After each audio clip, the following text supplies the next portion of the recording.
Friends, this is Monisha और आप देख रहे हैं सेल्फ लर्निंग। हमने कल बात करी थी फंक्शंस ऑफ एजुकेशनल फिलॉसफी के बारे में। आपने वो वीडियो देखा है तो बहुत अच्छी बात है, नहीं देखा है तो प्लीज देखिए, इम्पोर्टेंट वीडियो है और ये वीडियोस आपको और कहीं नहीं मिलने वाला है, इसलिए इम्पोर्टेंट है। इसके बाद आज हम बात करने वाले हैं एपिस्टेमोलॉजी ऑफ एजुकेशन के बारे में, एपिस्टेमोलॉजी ऑफ एजुकेशनल फिलॉसफी के बारे में बात करने वाले हैं।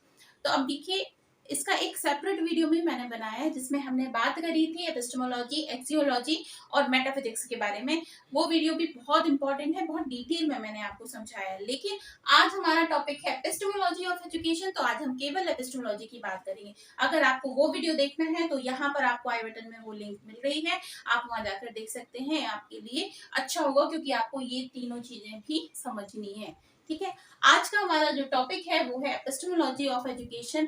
तो यहाँ पर एपिस्टेमोलॉजी का जो अर्थ होता है वो क्या होता है? ज्ञान मीमांसा। ठीक है, अब मैं आपको थोड़ा सा बेसिक नॉलेज बता दूं।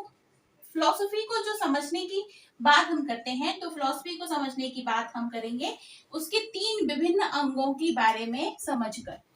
ठीक है, अब फिलॉसफी में जैसे मैंने बताया था, it's a mother of all the subjects. यहाँ पर ये बात नहीं है कि फिलॉसफी एक अलग से सब्जेक्ट हो गया, वो क्या है? सारे ही सब्जेक्टों की क्या है? जननी है।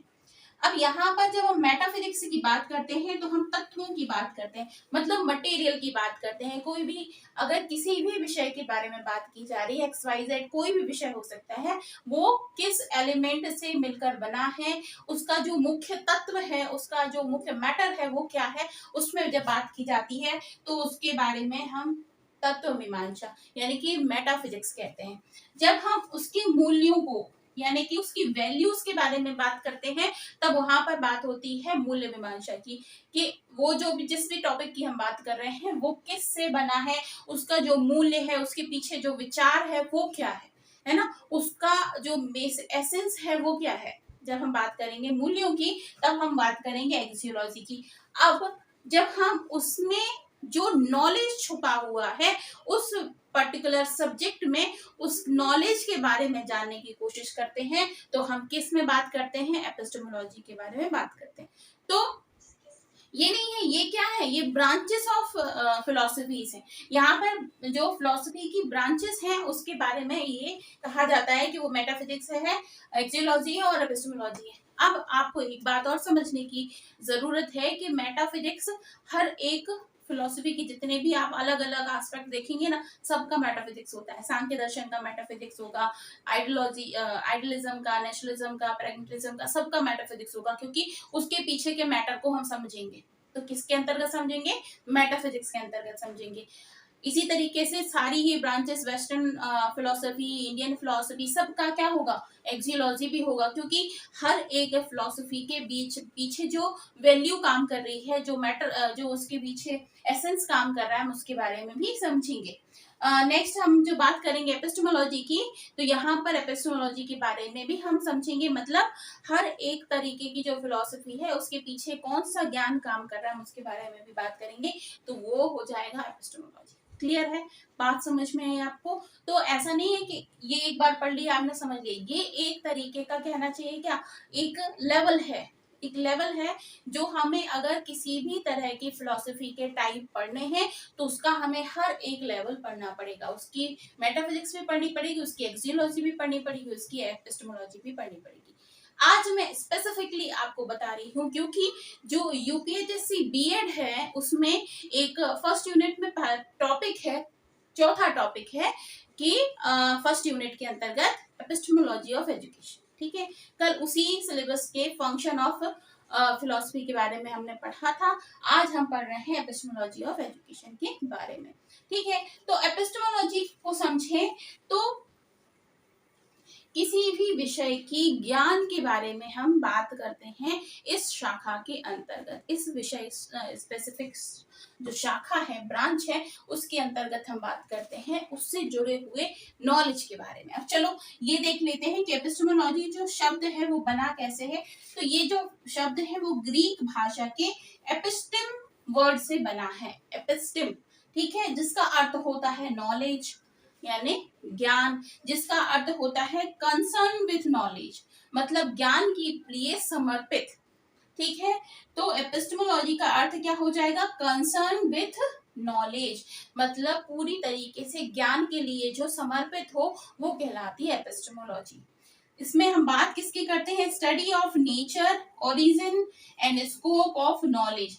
अब किसी भी विषय का जो ज्ञान है वो कैसे आया है, उसका नेचर क्या है, उसकी जो प्रकृति है वो क्या है, उसके पीछे उसकी जो जड़ है कहाँ से ये पैदा हुआ है उसके बारे में पढ़ते हैं। स्कोप, जरिया क्या है उसका, या फिर उसका क्षेत्र क्या है उसके बारे में पढ़ते हैं। इसके बाद में वो नॉलेज का क्या उपयोग हो सकता है इसके बारे में भी पढ़ते हैं। मतलब कुल मिला के एपिस्टेमोलॉजी ब्रांच के अंतर्गत हम विषय के ज्ञान के विषय में पढ़ते हैं, ज्ञान के बारे में जानना चाहते हैं। वो ज्ञान हमें कहाँ से मिला है, उसका जन्मदाता कौन है, उसका स्कोप क्या है, उसका क्षेत्र क्या है, उससे क्या फायदा हो सकता है, इसके बारे में पढ़ते हैं। उदाहरण के लिए मैं आपको बताऊं, जैसे कि एक ब्रांच है फिलोसफी की जिसमें वेस्टर्न स्कूल ऑफ फिलोसफी में बात करते हैं नेचुरलिज्म की। ठीक है, अब मैं आपसे एक उदाहरण के लिए बताऊं, नेचुरलिज्म का हिंदी में कहते हैं प्रकृतिवाद। अब ये जो प्रकृतिवाद है इसका हम एपिस्टेमोलॉजी देखेंगे। एपिस्टेमोलॉजी क्या होगा प्रकृतिवाद का, तो भाई प्रकृतिवाद हिंदी में हम उसको कहते हैं प्रकृति से जो ज्ञान की अनुभूति होती है, ज्ञान प्राप्ति होती है, उससे संबंधित हर चीज हम प्रकृतिवाद के अंतर्गत पढ़ते हैं। अब उसकी ज्ञान मीमांसा क्या होगी कि इसका कंसर्न विथ नॉलेज, उसका जो नॉलेज है वो कहाँ से पैदा हो रहा है, प्रकृति से। नेचर, कब उसका जो ज्ञान है यानी कि प्रकृतिवाद की लोग कैसे स्टार्टिंग हुई है, किस तरीके से उसका आगे उसको बढ़ाया गया, तो कैसे स्टार्टिंग हुई है, उसका नेचर क्या है, किस तरीके से उसको बनाया गया है। तो नेचर में क्या आ जाएगा, उसकी मेन, उसकी स्वभाव क्या है, तो उसका मेन स्वभाव क्या है, प्रकृति है। ओरिजिन कहाँ से हुआ है, जब आइडलिज्म जो है वो लोगों को फेक लगने लगा या फिर वो डोमिनेटिंग लगने लगा, तब लोगों ने कहा कि जो भी कुछ ज्ञान है वो ज्ञान कहाँ से आता है, नेचर से आता है, प्रकृति से आता है, इसके अलावा और कोई ज्ञान का सोर्स नहीं है। इसलिए वहां से ओरिजिन होता है, कहाँ से, उसका नेचर से ही ओरिजिन होता है। स्कोप ऑफ नॉलेज, स्कोप मतलब उसका जो क्षेत्र होगा वो क्या होगा, वो क्षेत्र होगा जो कि नेचर जहां जहां व्यापक रूप में फैला हुआ है वहां वहां प्रकृतिवाद का क्षेत्र होगा।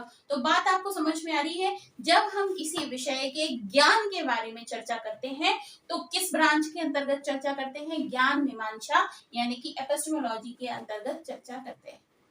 क्लियर हो गया आपको, एपिस्टेमोलॉजी, एपिस्टेमोलॉजी, एक्सियोलॉजी और मेटाफिजिक्स, ये तीनों ही इंपॉर्टेंट है, तीनों ही ब्रांचेस हैं फिलॉसफी की, तो इनको समझना बहुत जरूरी है। इसलिए जो स्पेसिफिक वीडियो है जिसके बारे में मैंने आपसे बताया उसको जरूर देखिएगा, डिस्क्रिप्शन बॉक्स में उसकी लिंक आपको मिल जाएगी।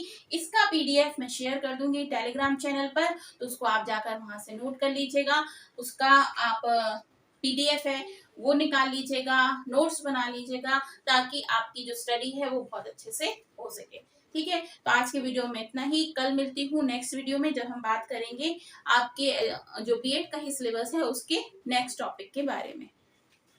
So that's all from my side in this video. कल मिलती हूँ आपसे, तब तक के लिए अपना बहुत ख्याल रखिए, बाय बाय।